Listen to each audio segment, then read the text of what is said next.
Welcome back to Bahal Recap, where the dead are never truly silent, and horror lingers in every ritual. Today's movie is The Corpse Washer, a haunting tale where grief and duty blur into something deeply unsettling. This isn't a story of loud screams. It's slow, quiet, and creeps in like the scent of death that never fades. So light a candle, sit still, and listen closely. Because in this world, peace is never promised to the dead. In Indonesia, there's a tradition of corpse washers, mostly women, who cleanse bodies with water and leaves, wrapping them in layers of cloth, believing it helps souls rest and move on. They deal with death daily, often encountering restless spirits. Some experienced washers can even predict events from supernatural signs. May is the only corpse washer in her village. One night, as she puts on her white robe to pray, strange noises come from outside. She looks out but sees nothing. Just as she's puzzled, that eerie noise returns, like something moving outside under the moonlight. Suddenly, a ghostly figure appears behind May, copying her every move creepily. May stays calm, praying as if nothing's wrong. Then a hand lands on her shoulder. It's her naughty daughter, little May. Since she was little May's helped her mom, but never wanted to be a corpse washer. Even with years around death, some moments still trouble her. May doesn't argue, just understands. She opens a gift of pastries from her friend Ida, trying to cheer up little May. But the moment she lifts the lid, the pastries are moldy and crawling with maggots. Panic instantly sets in. May knows from years in the trade that Ida must be in trouble. She changes into her black working robe, grabs her gear and rushes out without answering little May's questions. Just as she opens the door, the village radio announces Ida has just died. May tells little May to stay put and locks the door behind her. When May arrives at Ida's place, she's horrified to find her friend lying in a pool of blood, twisted grotesquely in death. A torn photo lies nearby.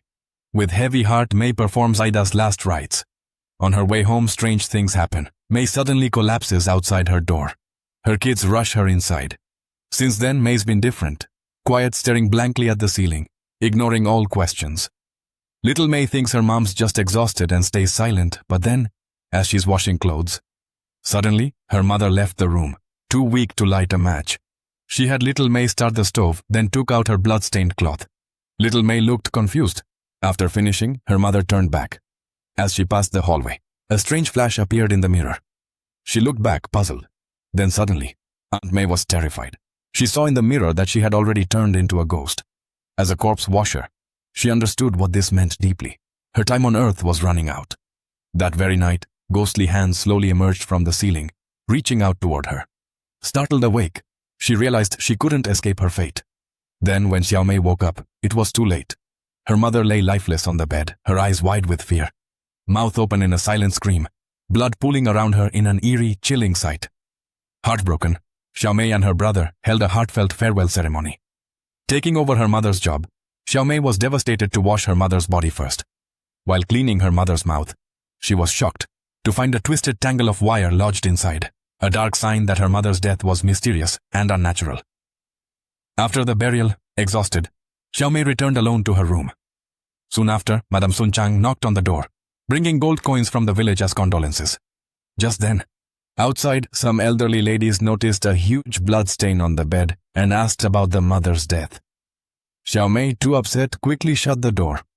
Soon Aunt May's death was the talk of the village. Terry, known for her big mouth, blurted that the deaths were likely cursed. But what goes around comes around. That night, as everyone prayed, something terrifying happened and grabbed the book of the ground. A ghostly hand slowly reached out beside Terry. Suddenly, before she could react, the lights went out and even the room into darkness unfolded. Terry screamed, "I'm sorry!" But everyone else seemed calm. The village chief lit candles and urged prayers to continue. Then, Xiao Mei spotted her mother and a mischievous ghost staring intently at Anna, as if warning her. Terrified and confused, Xiao Mei wondered if this was her mother's prophetic ability. Then, in the next moment, she saw how Anna would look after death, totally terrified. After the meal shaken, Xiao Mei rushed home. Just as she feared, Anna had died, covered in blood, frozen in fear. While washing Anna's body, it suddenly sat up and kept slapping its stomach. terrifying Xiao Mei. She lifted the cloth and found a wire deeply embedded in Anna's belly. Carefully, she pulled it out. But then Anna's eyes popped open wide. No matter what Xiao Mei did, Anna's spirit wouldn't rest. The next day, Xiao Mei found Anna's son, Maid, because strange iron wires were found on his mother and Anna's bodies. Maid was desperate to uncover the truth. He recalled his mother calling out Nisa's name before dying. Xiao Mei was puzzled. Mei showed her an old photo, saying Nisa and his mother were once close. But young Nisa was wild, breaking up families and eventually kicked out, Xiao Mei thought seriously. On her way home, Terry suddenly appeared and grabbed her. After hearing this, Xiao Mei felt fear grip her. That night, she snuck to the graveyard alone, dug up Ida's grave and, trembling, opened the coffin. There it was, the same iron wire on Ida's body. Suddenly, she realized the murders hid a terrible secret. Terrified, Xiao Mei fled the grave pit without looking back. By morning, the whole village was buzzing. The village head warned about the grave vandal. When her brother came home, he saw muddy footprints leading to her room and found a lantern under her bed. He confronted her. Panicked, she tried to shut the door. He warned her that their mother's death and the recent murders weren't accidents. They were cursed by Nisa. Just then, a noise interrupted them. Suddenly, a noise came from outside. Terry had been hiding by the window and overheard everything.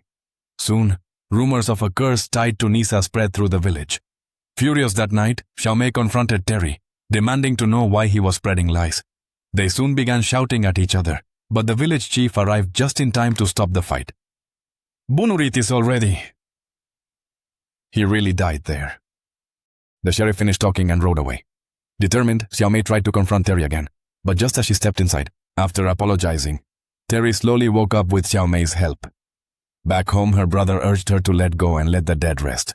But Xiao Mei, heartbroken over losing her mother, refused to listen. Late that night, the ghostly hands that haunted her mother rose again, while Xiao Mei, deep in sleep, remained unaware. Xiao Mei's final rites were held, the village grieving as her brother and others carried the coffin to the cemetery. Suddenly, her eyes snapped open inside the coffin, shocking everyone. It was a nightmare but felt so real. Waking up, Xiao Mei suddenly remembered the sheriff's words. She suddenly recalled that among the villagers with the same name, there was a girl named Lika, the village's only orphan. Could she be Nisa's daughter? Curious, she sneaked to Lika's house and, finding it empty, pried open the door. Inside, she searched everywhere but found nothing. As she was about to leave, she accidentally noticed something under the floor. Lifting the floor tiles, he was shocked to find old photos, each stuck with iron wires at the back. The bottom photo even had the words, "Lika loves mom," written on it. It was a childhood photo of Lika and Nisa together. Xiao Mei was right. Lika really is Nisa's daughter. With everything clear, Xiao Mei quickly hid the photo and started leaving. Suddenly, the village broadcast announced the apprentice's wife's death. She rushed there, the village's only corpse washer. Just as she began, even worse things occurred. She took out the wire and suddenly, screaming echoed from the room. The sheriff sensed something was wrong and kicked the door open. Thanks to their sudden entry, Xiao Mei survived. The sheriff demanded to know what had happened, but Xiao Mei pointed at Lika and shouted at her. Lika guilt-tripped and tried to walk away, but Xiao Mei grabbed her arm, stopping her. Right after Lika left, strange events erupted. The women there seemed possessed, falling one after another. Only when the apprentice's sister-in-law's body was carried out did they come back to their senses. Meanwhile, at home, Rika packed her bags. The secret was out and she couldn't stay. Soon the village women mobbed her house, armed with sticks, shouting for her punishment. They broke down her door and attacked, while Rika screamed helplessly. Over 10 years ago, this same mob had dragged out her mother, Nisa, beating her cruelly. Little Rika watched helplessly as her mother died. Now grown, Rika cursed those leading the attack on her mother, and this curse caused the recent strange deaths. Every victim had been part of that cruel assault, including Mei's mother. Finally, Rika snapped. No matter how much Rika argued with the stubborn old ladies, they ignored her and kept pushing her down, furious. Mei stood by coldly. As Rika lay barely conscious, her deceased mother appeared and told Mei to pay attention. May realized and rushed in to stop the chaos. But the old ladies knocked her down too. Both women lay on the ground, beaten and begging for mercy. Just then May's brother arrived, pushing through the crowd and shielding them with his body. But the possessed women kept beating him, striking his head until he collapsed. When they saw him unmoving, panic spread. Some bystanders just watched, others confused, but all were caught in the chaos. Finally, they dropped their sticks and scattered, ending the chaos. Only May and two cold bodies remained. Good and evil in human nature hang by a thin thread. If you can't trust kindness, trust darkness. Never push human nature too far.